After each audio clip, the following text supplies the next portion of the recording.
山坡惊现赤裸遗骸，凶手肆意狩猎女性，一起远方的案件揭开了山坡扼杀者的恐怖面具。我是左手响指的 Loki， 让我带大家穿越到1977年全案的开始。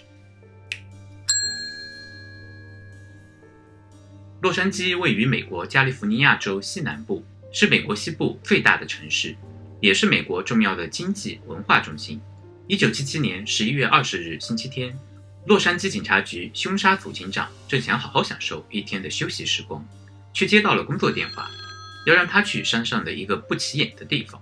当他好不容易找到这个地方时，他看到一个女孩的遗体一丝不挂地躺在山坡上，手腕、脚踝和脖子上有勒痕，胸前有明显的淤伤。奇怪的是，她的手臂上有2处穿刺的痕迹。仔细查看现场后，没有发现遗骸被拖动的痕迹，这里一定不是第一案发现场。有人把他的遗骸抬到这里，然后扔到了草丛中。几个小时后，警方再次接到电话，要求去调查同一地区的另外2起凶杀案。一个在山坡垃圾堆里寻宝的9岁男孩发现了2个死去的女孩，同样没有任何痕迹表明这里是第一案发现场。没过多久，人们就确认了这2名女孩的身份，她们分别是12岁的多洛雷斯·塞佩达和14岁的索尼娅·约翰逊。人们最后一次看到她们是从一辆公交车上走下来，走到了一辆轿车旁，与副驾驶的人交谈。这个消息表明有2名或者更多的凶手。第二天，第一个女孩被确认为24岁的克里斯蒂娜·维克勒，她是设计艺术学校的一名性格安静的优等生。在搜索她的公寓时，警方无不怒火中烧。从她的遗物和日记中可以看出，她是一个充满爱心、做事认真的年轻女子，本应拥有美好的未来。当克里斯汀娜悲痛欲绝的父母从旧金山赶来取她的遗物时，警方向他们保证一定会找出杀害她的凶手。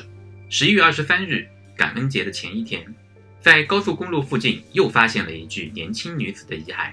据估计，遗骸已经在那里待了2周左右。她和其他人一样是被勒死的，但暂时不能确定她是否被侵犯。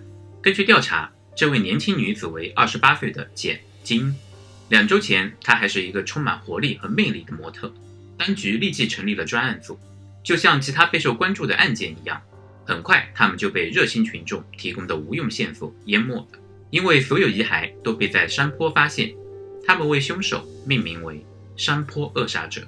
6天后，在华盛顿山附近再次发现一具年轻女子的赤裸遗骸，她脚踝、手腕和脖子上有着同样的勒痕，这是山坡扼杀者的标志。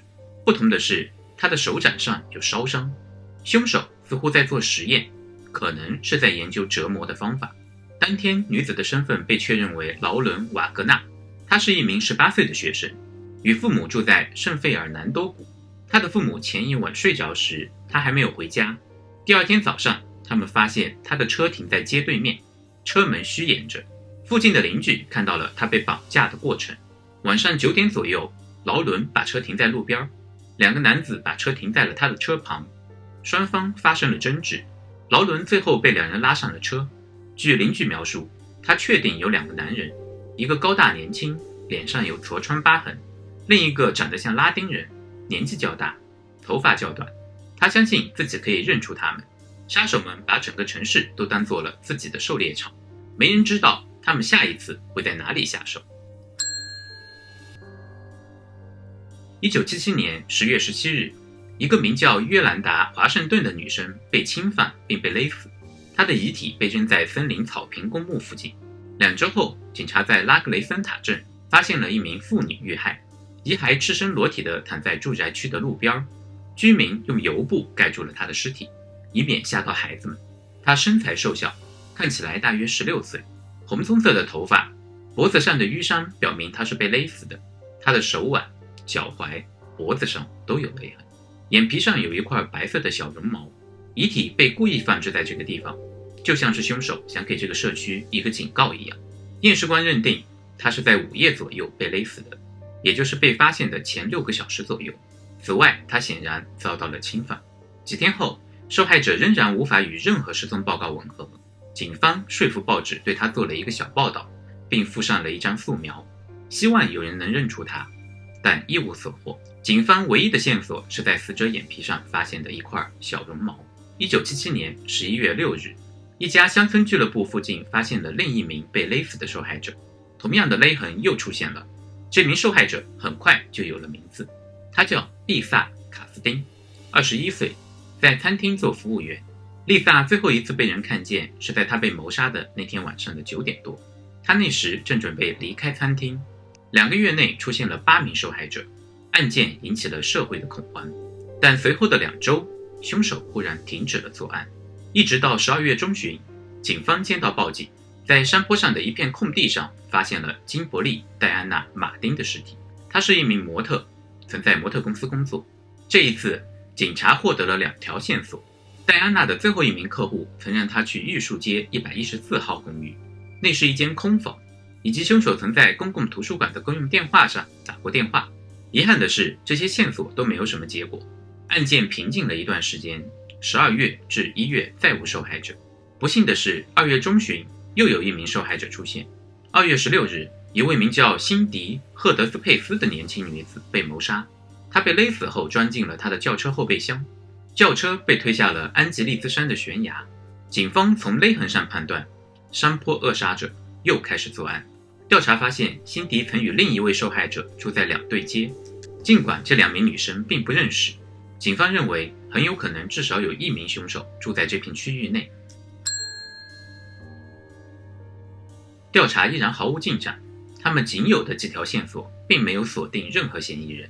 法医精神病学家为犯人做了侧写，扼杀者是白人，20多岁或30多岁出头，单身，分居或离异，智力一般，失业或靠打零工为生，不会在一份工作上待太长时间。他可能曾经触犯过法律，他被动、冷漠，善于操作，所有这些都同时存在。他有破碎的家庭，童年时期饱受罪行的摧残，尤其是来自女性的虐待。但这样的信息依然没能帮助警方锁定嫌疑人。调查过程中还出现了一个充满玄学的插曲。一位来自德国柏林的灵媒来到洛杉矶，通灵后用德语写下了凶手的详细信息。2个意大利人，兄弟，年龄约35岁。警方对这个消息嗤之以鼻。屏幕前的你相信玄学吗？记得点赞关注，不错过下一次奇案更新。之后的几个月，山坡扼杀者像消失了一样停止了作案，警方也渐渐开始把重心放到了其他案件上。1979年1月12日，华盛顿警方被告知西华盛顿大学2名学生失踪了，他们分别是卡伦·曼迪奇和戴安·怀尔德。2人并不是那种不告而别、不负责任的人。卡伦打工的老板向警方提供了线索，卡伦的一个保安朋友应该有嫌疑。警方联系了这名保安，他们发现他是一个友善的年轻人。保安声称他对案件一无所知，也从未听说过这2名失踪女生。警方也没有任何证据表明这2个女生遭遇了不测，但警察来到女孩家中时，发现了一只快饿死的宠物猫。可以看出来，他们绝不是去旅游那么简单。警方还发现，这位保安在公司的记录上填写的家庭地址与女孩的寄宿地址是一致的。这名保安在女生失踪当晚使用了公司的一辆卡车，据说是要把车开到修理厂去修理。然而，保安从未将卡车送到修理厂。警方越来越担心2名失踪女生的安全，他们要求公路巡警检查那些可能被用来抛尸或汽车的地点。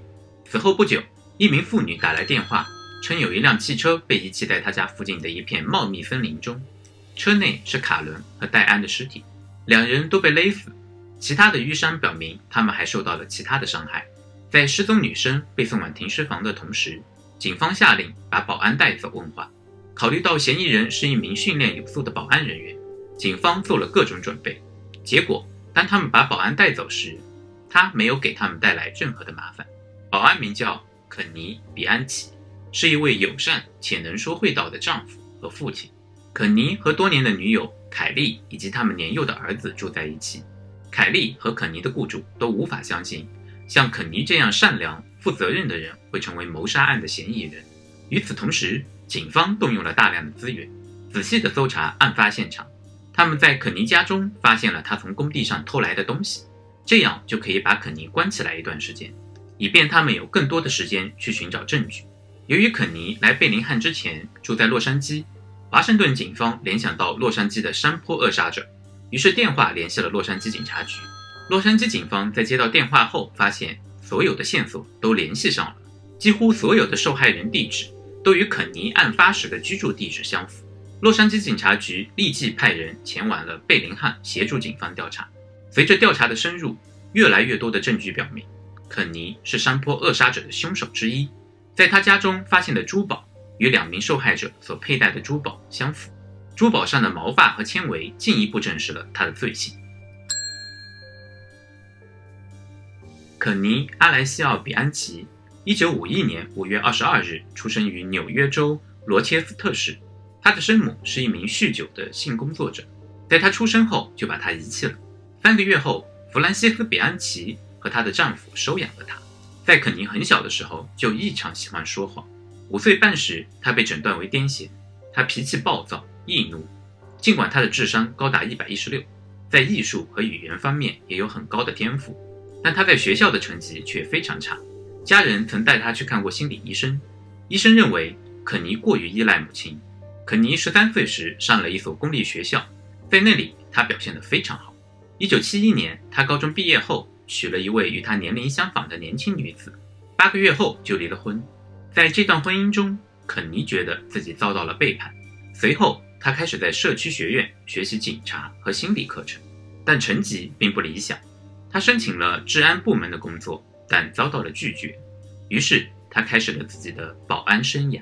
1975年底，26岁的肯尼离开了罗切斯特，前往洛杉矶生活。他和表哥安杰洛·布诺住在一起，并被无拘无束的文化所吸引。在那里，违禁品随处可见。最终他厌烦了这样的生活，准备安定下来。在这个过程中，他买房买车，他的花费超出了自己挣钱的能力。随后他搬到了工作时认识的凯莉家。1977年5月，凯莉怀上了他的孩子。肯尼和凯莉经常吵架，凯莉认为肯尼对工作和金钱非常不负责任，经常请病假去找表哥打牌。他曾希望孩子能让他有目标感，鼓励他改过自新，但事实并非如此。孩子出生后，凯莉就离开了肯尼，回到了贝林汉的父母家。在肯尼不停给他写信道歉后，他同意再给肯尼一次机会。1978年5月，肯尼开车来到了贝林汉。回到案件，洛杉矶警方向新闻媒体公布了肯尼的照片，接到了一位律师打来的电话。律师表示，曾从肯尼和他的表哥安杰洛手中救出过2名女孩，他们用残暴的手段强迫这2名年轻女子从事性工作。警探们有一种强烈的直觉，这个叫做安杰洛的人就是另一个山坡扼杀者。安杰洛·布诺于1934年10月5日出生在纽约州罗切斯特市。1939年，父母离婚后，他与母亲和姐姐一起搬到了加利福尼亚州格伦戴尔南部。他的母亲在一家鞋厂工作，以此养家糊口。安杰洛从小信奉天主教，但宗教信仰和教育都没有让他变得懂事。他对女人深恶痛绝，并渴望羞辱和伤害她们。在14岁时，他就向朋友吹嘘自己侵犯过各种女孩。后来他因为盗窃汽车被判刑，并被送进了少管所。1955年至1972年，被释放的安杰洛与多名女子生下了一共8名孩子。最终他们都因为安杰洛的暴力和变态的需求选择了离婚。安杰洛也一次次成功地逃避了支付任何子女赡养费用。1975年，安杰洛在汽车改装行业建立了良好的声誉。他在附近买了一个地方作为自己的住所和装潢店。因为安杰洛的男性魅力，周边的年轻女性都对他言听计从。1975年末，当肯尼来到这里后，安杰洛带着肯尼开始冒充警察，绑架并胁迫女性为他们挣钱。随后他们开始更加胆大妄为，开启了新的屠杀之路。等待审判期间，肯尼开始扮演多重人格障碍。他声称他的替代人格史蒂夫·沃克放下了这些罪行，结果没有任何人相信他。随后地方检察官向肯尼提出了一个条件，如果他对华盛顿谋杀案和一些山坡扼杀者案认罪，他将被判终身监禁，并有可能获得假释，而且他可以在加利福尼亚州服刑，那里的监狱比华盛顿更人道。作为回报，肯尼必须同意如实指证安杰洛。肯尼很快同意了这个交易，他交代了他和安杰洛如何假扮成警察，如何绑架女生为他们赚钱。审问中，警方知道了他们用安杰洛店里的泡沫蒙住过朱迪的眼睛，在女尸眼皮上发现的那一小撮绒毛，可能正是他们逮捕安杰洛所需的直接证据。肯尼滔滔不绝地详细地描述着每一起谋杀案，就像鸡尾酒会上的谈话一样，他没有丝毫的悔意，也毫不关心受害者。他描述了如何用煤气毒死克里斯汀娜，他们在他的头上套上了带子，将煤气管插进去并打开，再用一根绳子把带子扎在了受害者的脖子上。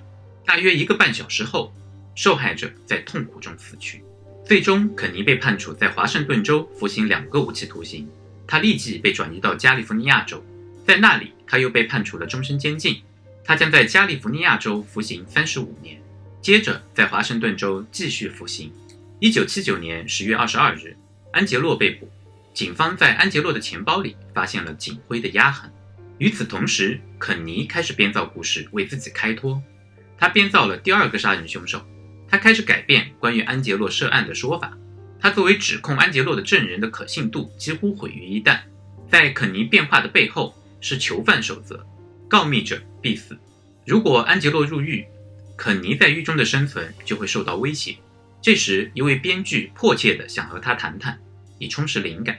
万万没有想到的是，编剧不可自拔地爱上了肯尼。于是肯尼提出了一个惊人的建议，希望他带着自己的精液去华盛顿杀害一名女性，并把证据留在那里，这样他就可以和警方有更多周旋的余地。编剧答应了这个请求，但最终因为害怕而放弃了杀人。调查人员这时也确定了他们收集到的证据，在朱迪的眼皮和劳伦的手上发现的纤维来自于安杰洛的房子和店铺，粘在劳伦手上的动物毛发来自安杰洛饲养的兔子，他的钱包上有警徽的印记。证人还通过照片确认了安杰洛的身份。但在1981年7月6日的法庭上，肯尼为了让法庭相信自己的证词不可信，他开始了疯狂的表演。地方检察官提出要求撤销对安杰洛的所有10项谋杀指控，并撤销对他作为山坡扼杀者的起诉。7月21日，法官驳回了对撤销安杰洛指控的要求，并提出如果地区检察官办公室不能振作起来，有效地起诉安杰洛，那他就建议重新任命一位特别检察官。在法官具有争议的决定公布之后，地方检察官办公室退出了此案，总检察长任命了2位新的检察官对证据进行评估。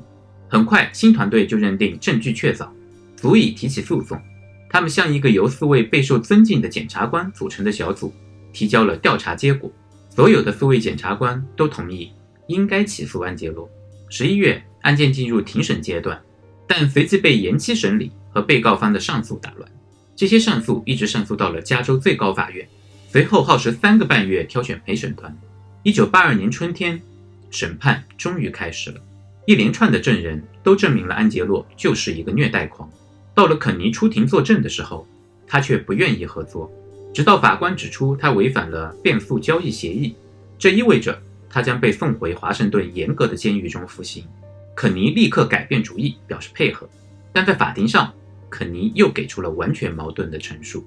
接下来，陪审团被带到了发现受害者的山坡上，侦探们在每个受害者现场进行介绍。在1000多件证物和250名证人的证明下，陪审团于1983年10月31日达成一致，安杰洛2项谋杀罪成立。根据当时的加州法律，作为多重谋杀犯，安杰洛要么面临死刑，要么面临终身监禁，不得假释。随后，陪审团只商议了1个小时，就决定免除安杰洛的死刑。法官对这个结果并不满意，并表示安杰洛和肯尼对多名被害者施以致命毒气、电刑、绳索勒死和皮下注射致死。然而，这2名被告注定要在监狱中度过一生，他们的衣食住行都由纳税人支付，比我们社区中一些穷困潦倒的守法者得到的照顾还要好。最终，安杰洛被送往福尔瑟姆监狱，肯尼因为违反协议被送往华盛顿监狱。截至今天，山坡扼杀者仍然被关在那里，用纳税人的钱生存着，而那些年轻的生命却永久地停在了那一个个山坡上。点击小铃铛订阅，以免错过下一个奇案。我是 Loki，我们下期再见。